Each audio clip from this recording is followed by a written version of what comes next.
4 әйелім бар, бақыттымын. Дәл осылай ойымда жасырмай ашық айтатын күнге жеткенім үшін Аллаға сансыз мадақтар болсын.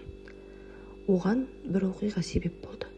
Егерде ол оқиға болмаса, әлі күнге ел-жұрттың алдында қанша балам, қанша әйелім бар екен жасырып жүре берер едім. Әңгімені басынан бастайын. 19 жасымда үйлендім. Өзіңіз білесіз, біздің жастық шағымыз кеңестер одағының ыдырауына дөп келді. Құдайға шүкір, колхозға бар болғаны 6 жыл қызмет етіп, 60 жылға емес-ау, ғұмырыма жететін байлыққа ие болдым. Байлықты қайдан алғанын ашық айтады екен деп отырған шығарсыз. Алладан жасырмағанда адамнан жасырып қайтем. Зоотехник едім. Колхоз тарағанда жылқы шаруашылығын сақтап қалмақ болып барымды салдым. Елдің бәрі 1-2 жылқыдан бөліп алып, сол жылақ оны соғымға сойып жеп алды. Ал мен болсам Құдайдың қалауымен бірнеше жылқышымен келісіп 500 ірі қараны жекелікке шығарып шаруа қожалық құрдым.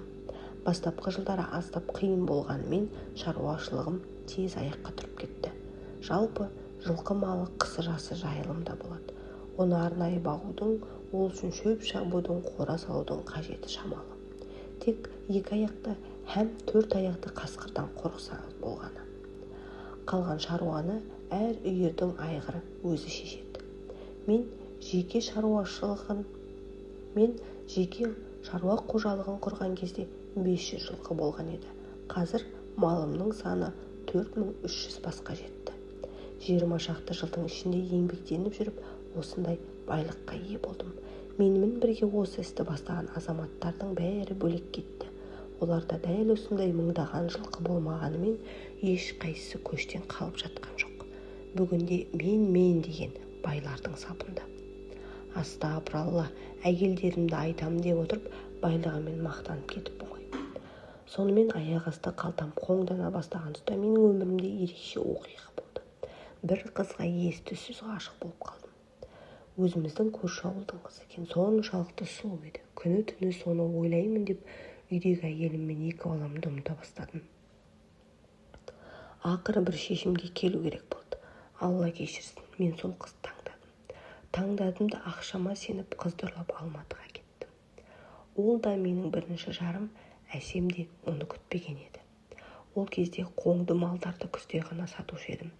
1 жылдық керек-жарақты түгел сатып алып, келер жылға дейін қамсыз жататынмын. Тоқал алып қалаға кеткен соң бұл қағида бұзылды.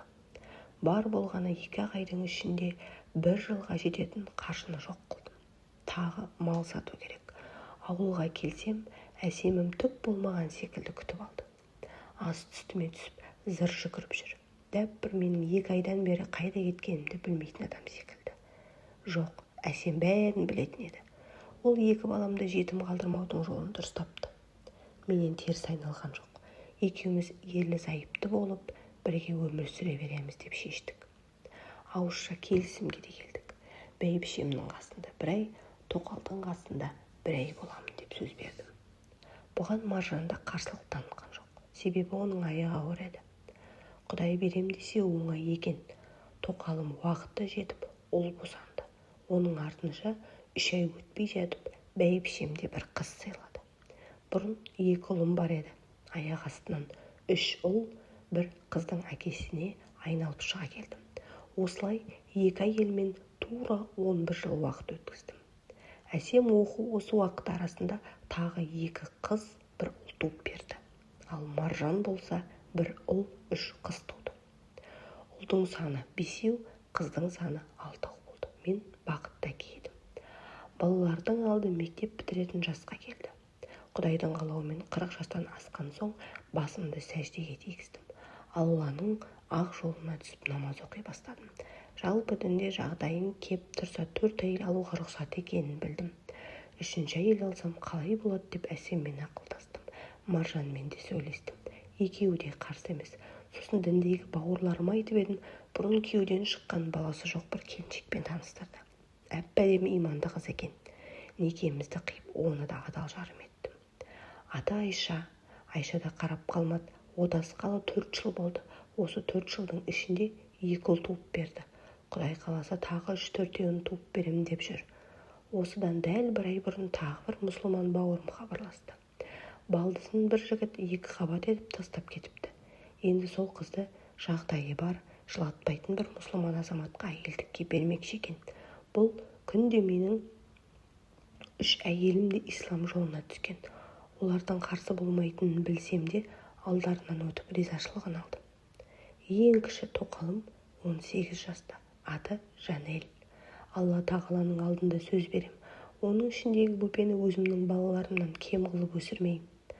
Қазір 4 әйеліммен бір үйде тұрып жатырмын.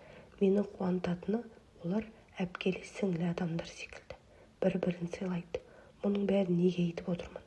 Қолында қаржысы бар адам көп әйел алудан қорықпау керек. Жуырда Дарын Мубаров бауырымның бір сұхбатын оқыдым.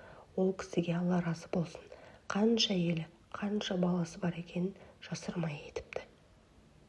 Осы оқиғадан кейін мен де өз өміріммен бөлісейін деп шештім. Артық кем кеткен жерлерім болса кешірерсіздер.